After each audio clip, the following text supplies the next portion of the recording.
down. And as someone who's looking at it from the XRP holder side, what do you think is there an ideal outcome here? And is that a realistic possibility at this stage? Yeah, the ideal outcome that I'm confident about is that the judge will do what Judge Castell did in the Telegram case and state that the token itself is just alphanumeric code.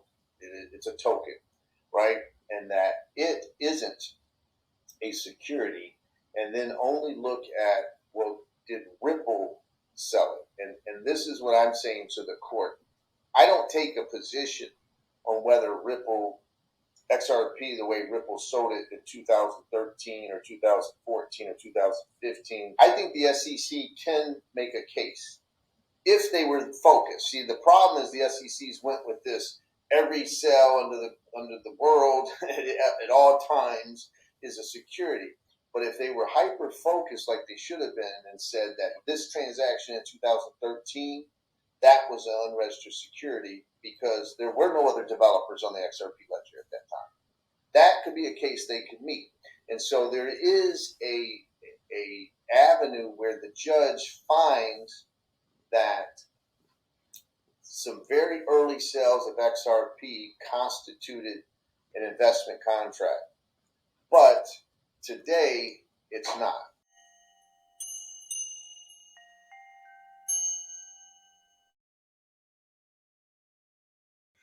Hey, everybody, it's Eddie from Tokyo. This is your cryptocurrency update from Japan, and that was Attorney John Deaton on the Law of Code podcast yesterday, hosted by Jacob Robinson. He has a lot of really good guests.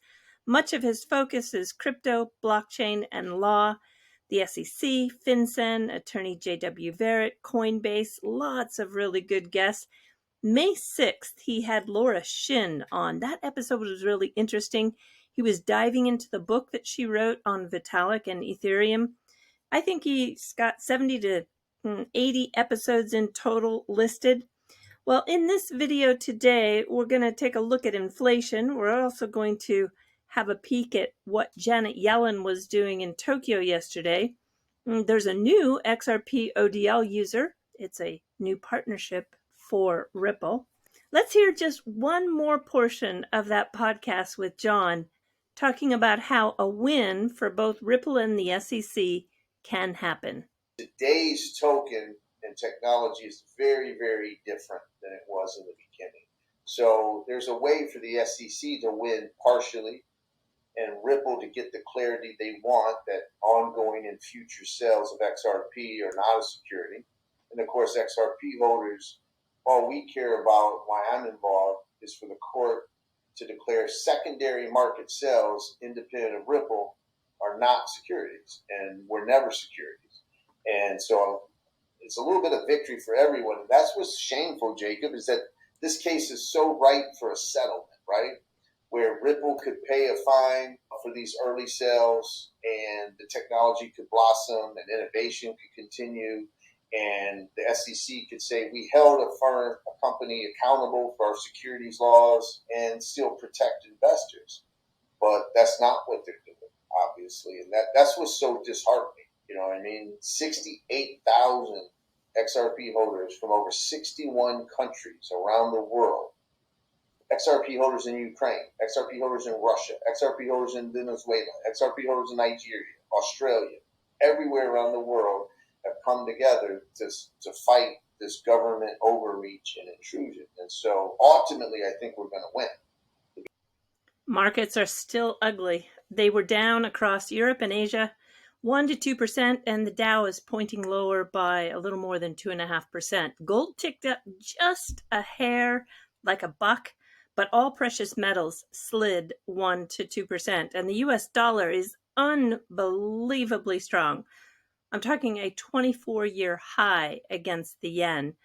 The June wholesale inflation price came in today at 9.2% for Japan.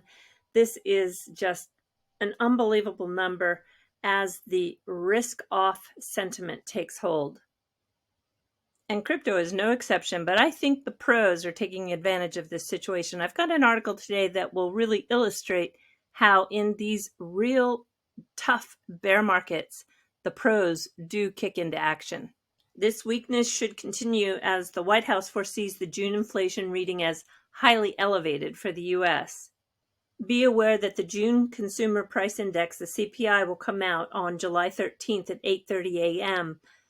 The global economy is so interesting right now because we have all these factors that we've just never seen in play all at once. And particularly in San Francisco, there's an article that was published on July 7th from the San Francisco Standard, and it is about the venture capital deals which have dropped off precipitously in June. I found the article most interesting because Ashish Birla, the former GM of Ripple, is quoted, and he is being quoted as an angel investor.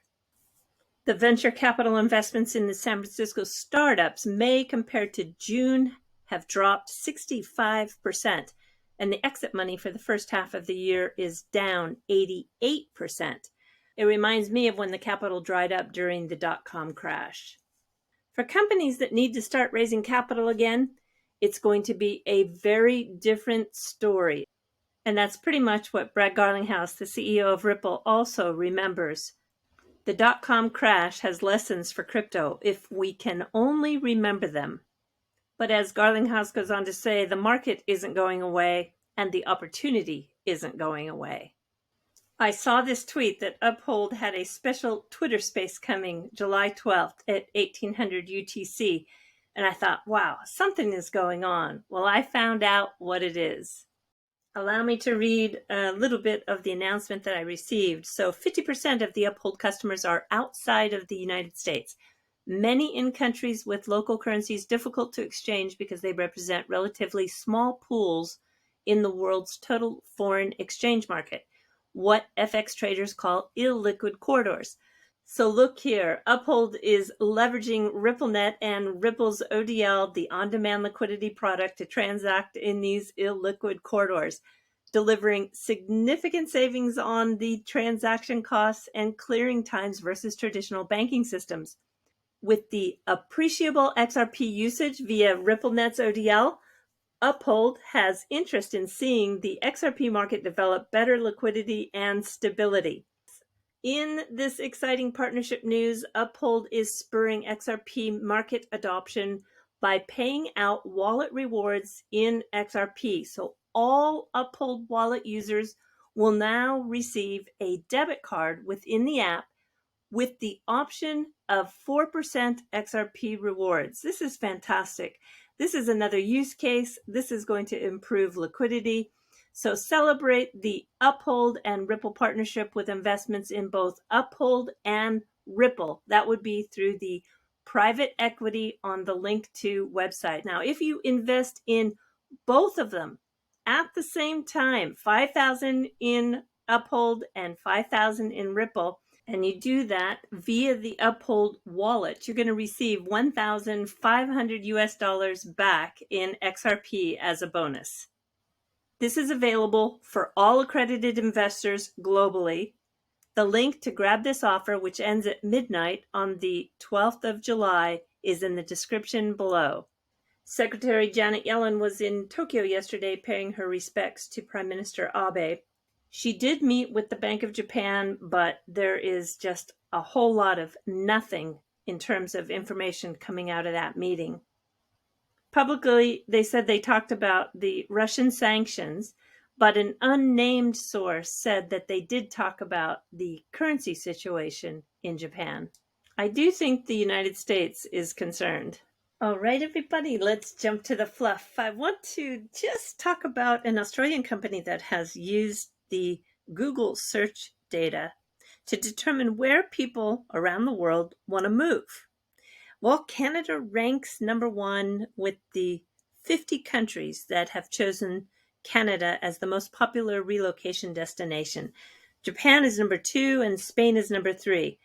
Now, the interesting part for me is the reason why people chose Japan was the life expectancy, the industries that it has, mainly auto, robotic, and electronics, and that there were plenty of jobs. Yeah, that's very true, that latter one.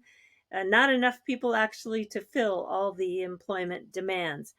But gosh, I don't think that would have been my top 3 reasons. My top 3 reasons are safety, transportation, and no surprise here, food. And what's really fun for Japan is all the crazy flavors that come and go. They have these limited edition flavors in just so many different brands. The Pringles, which I'm not a big potato chip fan, but one that's coming out on the 14th is an egg salad. I read the reviews on the egg salad Pringles, and it said that people who aren't eating them couldn't sit in the same room because the smell was so strong. I thought that was funny. Now, where do Japanese want to go? Well, right now, because the yen is so weak, they don't want to go anywhere but just some domestic travel. And believe it or not, Airbnb was not popular. It had a hard time getting off the ground here. The thought of having a stranger in your home was just something that the Japanese couldn't really accept in the beginning.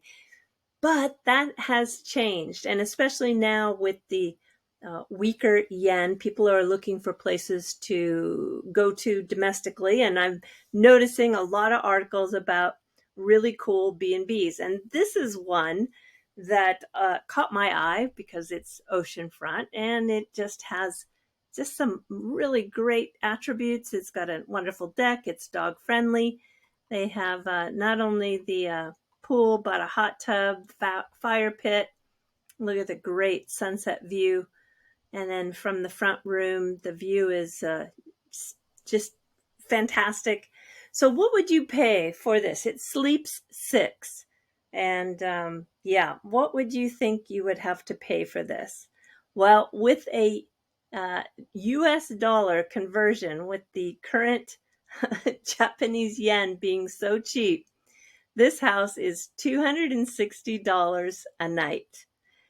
For the accommodations and the amount of people you can fit in this home for a weekend, I think that's a pretty good buy. So if you're coming to Japan, yeah, check out the Airbnbs. I think the value right now is fantastic. All right, everybody, do take care. Sayonara for now. Bye-bye.